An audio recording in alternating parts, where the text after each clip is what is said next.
دوستو آج کی اس ویڈیو میں ہم بات کریں گے پیغمبر حضرت محمد صلی اللہ تعالی علیہ وسلم کی ظاہری زندگی کے بالکل آخری دنوں کے بارے میں کہ آخر ان کے آخری دن کس طرح سے گزرے تھے، اور ٹھیک جس دن وہ ہماری اس دنیا سے ظاہری طور پر رخصت ہونے والے تھے اس دن ان کے شہر یعنی مدینے کے کیسے حالات تھے۔ آخر پیغمبر حضرت محمد صلی اللہ تعالی علیہ وسلم کی وفات کے بعد ان کی نماز جنازہ کس انسان نے پڑھائی تھی اور ان کو قبر میں کس نے اتارا تھا، یعنی آج کی اس ویڈیو میں آپ لوگ اس ٹاپک سے ریلیٹڈ وہ ساری چیزیں جان سکیں گے کہ جن کا جاننا آپ لوگوں کے لیے بہت ضروری ہے۔ دوستو حدیثوں کی کتابوں میں آتا ہے کہ پیغمبر حضرت محمد صلی اللہ تعالی علیہ وسلم اپنی وفات سے ٹھیک 3 دن پہلے اپنی ایک بیوی یعنی حضرت میمونہ کے گھر تھے۔ انہوں نے وہیں پر حکم دیا کہ میری ساری بیویوں کو اکٹھا کیا جائے۔ ساری بیویاں جب آپ کے سامنے حاضر ہو گئیں تو آپ نے کہا کہ کیا تم سب لوگ مجھ کو اجازت دیتی ہو کہ میں اپنی بیماری کے دن اپنی بیوی یعنی حضرت عائشہ رضی اللہ تعالیٰ عنہ کے یہاں گزار لوں۔ اس پر سب بیویوں نے اجازت دے دی اور اس کے بعد حضرت محمد صلی اللہ تعالی علیہ وسلم نے اٹھنے کی کوشش کی مگر کمزوری کی وجہ سے آپ اٹھ نہ سکے۔ اس کے بعد حضرت علی شیر خدا رضی اللہ تعالیٰ عنہ اور فضل ابن عباس رضی اللہ تعالیٰ عنہ آگے بڑھے اور سہارے سے نبی علیہ السلام کو حضرت میمونہ کے حجرے سے اٹھا کر حضرت عائشہ رضی اللہ تعالیٰ عنہ کے کمرے کی طرف لے جانے لگے۔ دوستو یہ پہلا موقع تھا کہ جب مدینے کے لوگوں نے حضرت محمد صلی اللہ تعالی علیہ وسلم کو اس بیماری اور اس کمزوری کی حالت میں دیکھا تھا۔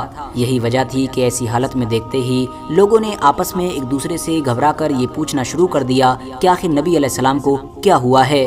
تمام صحابہ ایک ایک کر کے مسجد میں آنا شروع ہو گئے اور کچھ وقت کے اندر ہی دیکھتے پوری مسجد لوگوں سے بھر گئی تھی۔ اس وقت میں حضرت محمد صلی اللہ تعالی علیہ وسلم کا پسینہ بڑی شدت کے ساتھ بہہ رہا تھا۔ حضرت عائشہ رضی اللہ تعالیٰ عنہ فرماتی ہیں کہ میں نے اپنی پوری زندگی میں کبھی بھی کسی بھی انسان کا اتنا پسینہ بہتے ہوئے نہیں دیکھا ہے۔ اس کے علاوہ وہ کہتی ہیں کہ میں بار بار نبی علیہ السلام کے ہاتھ کو ہی اپنے ہاتھ کی مدد سے ان کے چہرے پر پھیر رہی تھی، کیونکہ ظاہر ہے ان کا خود کا ہاتھ میرے ہاتھ سے کہیں زیادہ پاکیزہ اور محترم ہے۔ دوسری طرف نبی علیہ السلام بار بار یہی پڑھ رہے تھے، یعنی لا الہ الا اللہ۔ ایسے حالات میں ہی حضرت محمد صلی اللہ تعالی علیہ وسلم کو ان لوگوں کی آوازیں سنائی دینا شروع ہوئیں کہ جو مسجد میں اکٹھا ہوئے تھے۔ آپ نے پوچھا یہ آوازیں کیسی ہیں، تو آپ کو بتایا گیا کہ دراصل یہ ان لوگوں کی آوازیں ہیں کہ جو مسجد میں آپ کی حالت سے خوفزدہ ہو کر جمع ہوئے ہیں۔ آپ نے فوراً فرمایا کہ مجھ کو ان لوگوں کے پاس لے کر چلو۔ اس کے بعد آپ نے اٹھنے کی کوشش کی مگر کمزوری کی وجہ سے اٹھ نہ سکے۔ اس کے بعد نہ صرف نبی علیہ السلام کے اوپر 7 مشکیزیں پانی کے بہائے گئے بلکہ آپ کو سہارے کی مدد سے مسجد نبوی کے ممبر تک لے جایا گیا۔ ممبر پر کھڑے ہو کر آپ نے خطبہ دیا۔ یہ نہ صرف نبی علیہ السلام کا آخری خطبہ تھا بلکہ آپ کے آخری کلمات بھی تھے۔ آپ نے لوگوں سے فرمایا کہ شاید تم لوگوں کو میری موت کا خوف ہے۔ اس پر لوگوں نے ہاں کہا، تو اس پر آپ نے فرمایا کہ اے لوگو، تم سے میری ملاقات کی جگہ یہ دنیا نہیں بلکہ تم سے میری ملاقات کی اصلی جگہ حوض کوثر ہے، اور خدا کی قسم گویا میں حوض کوثر کو یہیں سے دیکھ رہا ہوں۔ اس کے بعد آپ نے آگے فرمایا کہ اے لوگو، مجھے تم پر تنگ دستی کا خوف نہیں ہے بلکہ مجھ کو تم پر دنیا کی فراوانی کا خوف ہے کہ تم اس کے معاملے میں ایک دوسرے سے مقابلے پر لگ جاؤ جیسے تم سے پہلے پچھلی امتوں والے لگ گئے، اور یہ دنیا تمہیں بھی ہلاک کر دے جیسے انہیں ہلاک کیا۔ اس کے بعد آپ نے آگے فرمایا کہ اے لوگو، نماز کے معاملے میں اللہ سے ڈرو، اللہ سے ڈرو۔ نماز کے معاملے میں اللہ سے ڈرو، اللہ سے ڈرو، یعنی یہ وعدہ کرو کہ تم نماز کی پابندی کرتے رہو گے، اور بار بار پھر اسی بات کو دہراتے رہے۔ اس کے بعد آپ نے آگے یہ بھی فرمایا کہ اے لوگو، عورتوں کے معاملے میں اللہ سے ڈرو، عورتوں کے معاملے میں اللہ سے ڈرو۔ میں تم لوگوں کو عورتوں کے ساتھ نیک یعنی اچھے سلوک کی وصیت کرتا ہوں۔ اس کے بعد آپ نے آگے ایک حد سے زیادہ گہری بات بولی۔ آپ نے فرمایا کہ اللہ نے ایک بندے کو اختیار دیا کہ وہ چاہے تو دنیا کو چن لے اور چاہے تو اس کو چن لے جو اللہ کے پاس ہے، تو اس بندے نے اس کو چنا جو اللہ کے پاس ہے۔ دوستو حضور صلی اللہ تعالی علیہ وسلم کی اس بات کا مطلب وہاں پر موجود کوئی انسان نہیں سمجھ سکا۔ دراصل وہ اس جملے کے ذریعے سے خود اپنی طرف اشارہ کر رہے تھے، مگر وہاں موجود مدینے کے تمام لوگوں میں سے ایک انسان یعنی ایک صحابی ایسے بھی تھے کہ جو اس بات کا مطلب فوراً سمجھ گئے تھے، اور وہ کوئی اور نہیں بلکہ حضرت ابو بکر صدیق رضی اللہ تعالی عنہ تھے۔ انہوں نے جیسے ہی نبی علیہ السلام کے منہ سے یہ بات سنی وہ فوراً رونے لگے اور بلند آواز سے روتے ہوئے کھڑے ہوئے اور نبی علیہ السلام کی بات کو بیچ میں ہی قطع کرتے ہوئے کہنے لگے کہ ہمارے باپ دادا آپ پر قربان، ہماری مائیں آپ پر قربان، ہمارے بچے آپ پر قربان،